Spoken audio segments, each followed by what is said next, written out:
कब्जा पानी दो राजकोट में JUI जे सॾ ते ज़रई पाणी जी हथरादू खोट बहरिया टाउन वाक़िए करप्शन ऐं बदअमनी ख़िलाफ़ एहतिजाजी मुज़ाहिरो करे धरणो हयो वियो।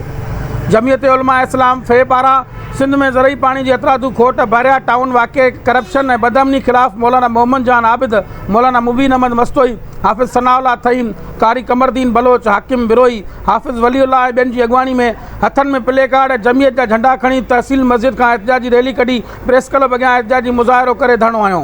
उन मौक़े ते अॻवाननि मीडिया वारनि सां ॻाल्हाईंदे चयो त सिंध में ज़रई पाणी जी हथरादू खोट करे ग़रीब हारियुनि ऐं आबादगारनि खे पाणी जे फुड़े लाइ तड़पाए पियो वञे।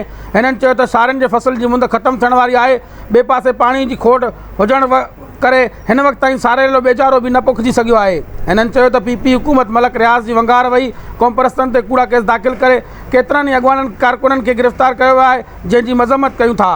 हिननि चयो त हुक्मरान पंहिंजी कयल करप्शन खे लिकाइण लाइ इदारा ॼाणे वाणे तबाह करे पाणी जी खोट ऐं बदअमनी समेत ॿिया मसइला पैदा कराए अवाम खे गुमराह रखणु चाहे थी।